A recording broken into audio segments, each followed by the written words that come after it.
All right, so this will be a relatively quick one here. We're just gonna change out this Serpent belt. So this is an L98 engine. This engine ran from 1985 until 1991.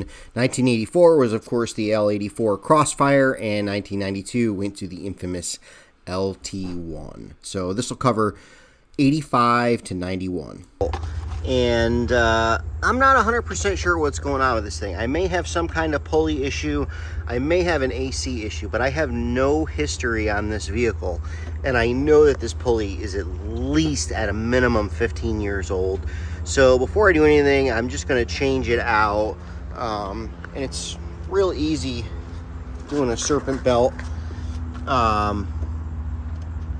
We just got to get to the tensioner wheel right there, which is a 1/2 inch socket plug. So I'll put a 1/2 inch socket on it, and I'm going to use this torque wrench here, but not for torque wrench purposes. I'm just using the torque wrench because it's longer and will allow me to reach down in there.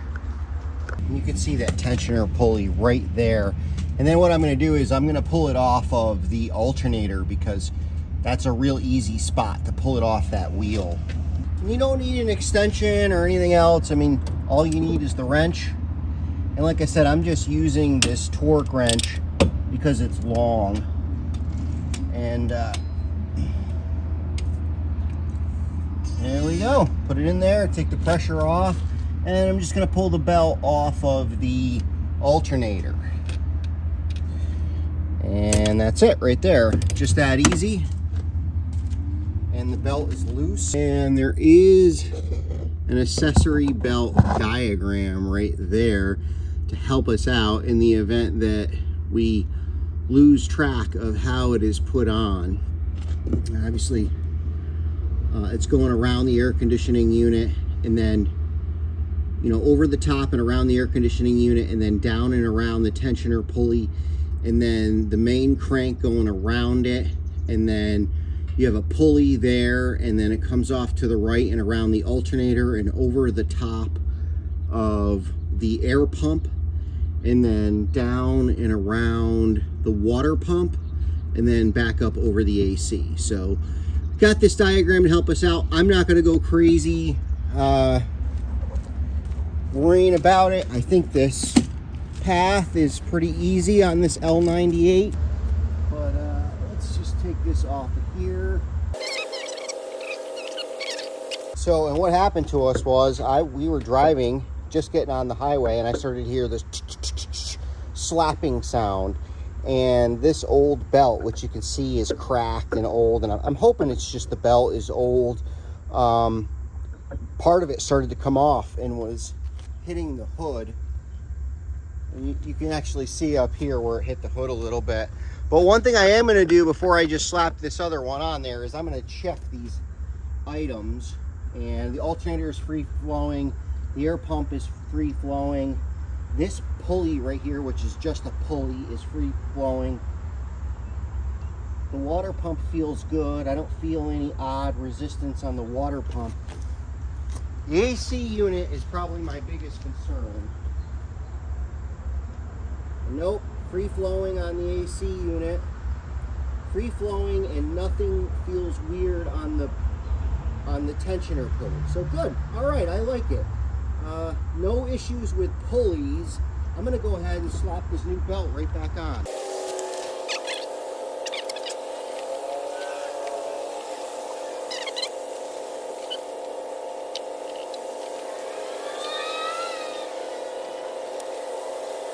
And my technique, again, is just to leave the alternator pulley off, like this, like so. And all the other ones are routed just the way that they're supposed to be. And I'll go around and I'll pull that belt tensioner, and then I'll just pop it around the other side, and boom, be good to go.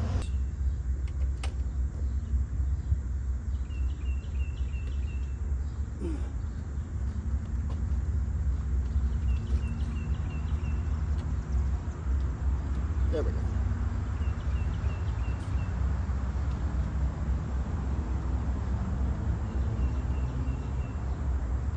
Perfect.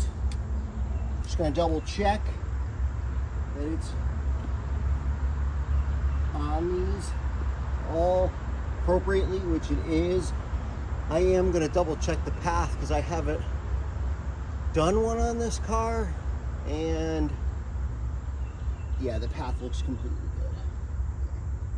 Perfect. Let's see what she's got.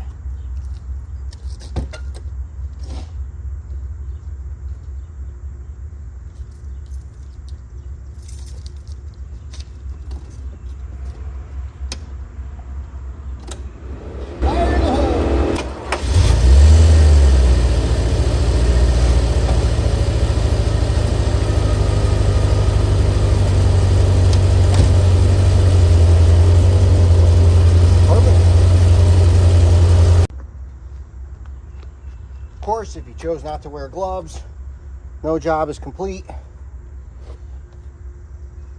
without cleaning your hands. Oh, wow. Can't be getting in nice clean cars with dirty hands, or going in the house with greased up hands. Will make mama not a fan of working on the cars pretty quickly. We want to avoid any trouble in that area. So these are great to have in the garage. Just make it quick and easy to clean up if you are like me and didn't take 2 seconds to put a pair of gloves on, like I probably should have, but instead I just did it like that.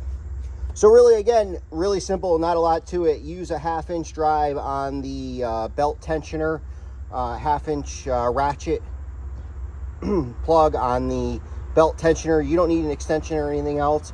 A regular size ratchet is going to be a little tight in there. If you have a longer handled ratchet, I used a torque wrench, not for torque purposes, but just because it was longer, to reach down in there, pull the tension off, take the belt off.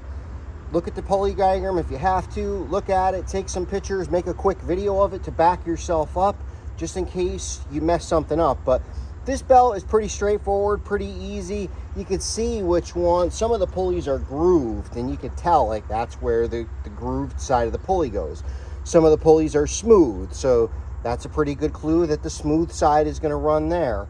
And again, I didn't see any issues with the pulleys when I got the belt off. All the pulleys seemed perfectly fine. So hopefully it was just that this belt, I know for a fact that the belt was at least 15 years old, but it was probably older than that. So hopefully it just needed a new belt. The only other thing it could possibly be is that there's something going on with the air conditioning when it's engaged. But I do have the AC on, and it did engage, and I didn't notice it locking up. So if it's an AC thing, it would have to be intermittent, but there's really no way I can tell other than to put a new belt on and run it. I'm hoping it was just the belt. If you guys liked the video, give it a thumbs up. If you think you'd like to see more, hit subscribe, and we'll see you next time on Kevin's Garage.